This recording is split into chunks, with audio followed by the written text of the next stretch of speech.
I'm going to help you with your IT band problem, okay? Hip problem, IT problem.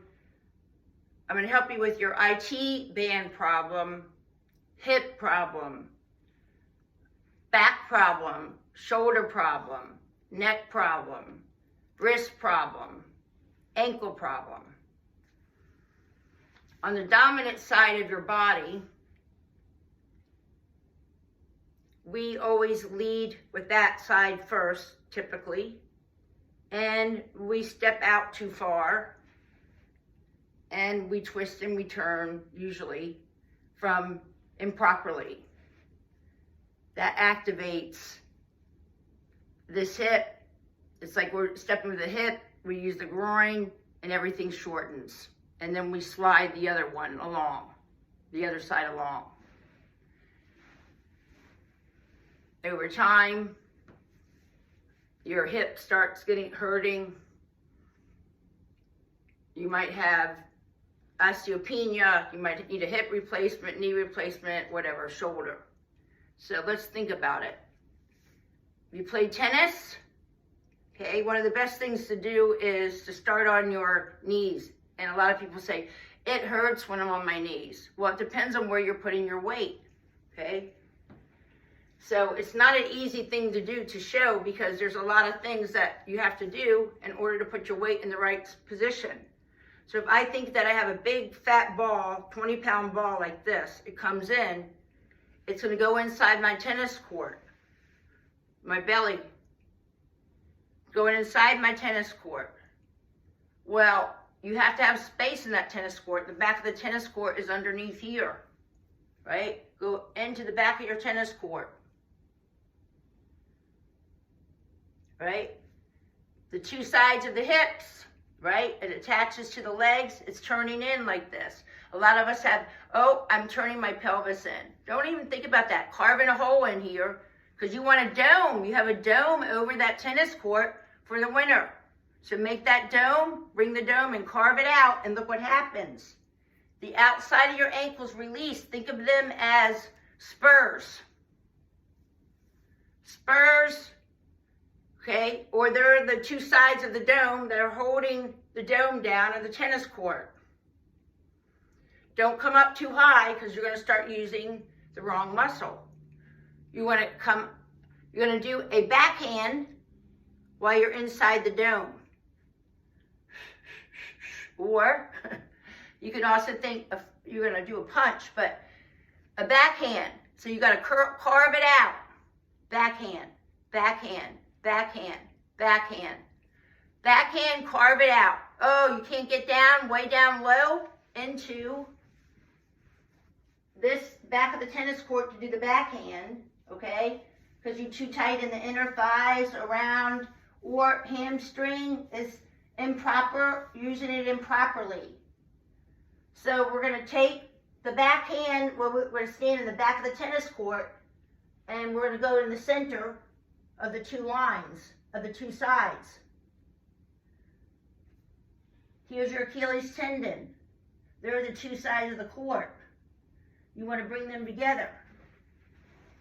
So now you're in the tennis court, two sides are bringing together, right? You can still feel that you're uneven on both sides, so we're going to volley a little bit. 1, 2, 3, 4, 5, 6, 7, 8, 9, 10, 11, 12, 13, 14. We volley, this opens this up. But we're going to volley from the back in, from the back of the tennis court to the front. Already, you start to feel that this pelvic floor is releasing. What's going to happen with the feet? Well, guess what? Same thing with the feet.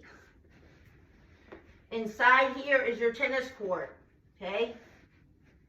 You can't go to the you can't do a backhand like this. We got to stay inside the tennis court. So stay inside the tennis court, right?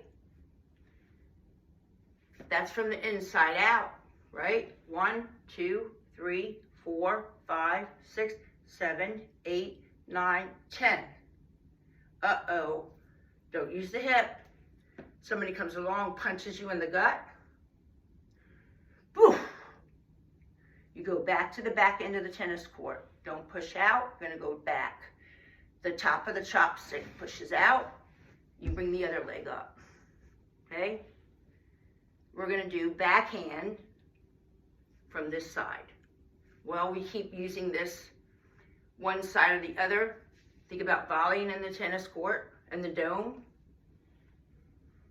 right? In the dome, volley, volley, volley, volley, backhand. 1, 2, 3, 4, 5, 6, 7, 8, 9, 10, 11, 12, 13, 14, 15, 16, 17, 18, 19, 20. Chopstick. You ready to volley? Not out here, inside the dome. Inhale, just a little bit. You take the ball, you're in the back of the court. The ball in the back of the court comes to the front. 1, 2, 3, 4, 5, 6, 7, 8, 9, 10. Exhale. Take the ball to the back of the court, run back to the back to serve. Round. To serve, you have to have, your back has to be released, your knees have to be released, your shoulders have to be released. Think about serving. You can't have tension right here in your tailbone. So go to the back of the court. Back of the court. To go to the back of the court, you're not going to go to both sides of the court. You have to come closer together. You come closer together because you really want to have the most power you have to do that serve. That tennis ball, you're throwing it up, it has to come from your hand. How you're going to throw the tennis ball, not with your shoulder. It's going to come up from gravity pushes you down, air pulls you up. You have to be able to use your diaphragm, use your air in order to power and for everything to be easy and smooth. You don't want to use muscles to lift this up. So you have to have roundness in your back and flexibility in your spine, basically, same thing. Or you're going to have problems playing sports or doing anything. That's why as we get older, we can't do sports because our spine is compressed and we don't have as much mobility.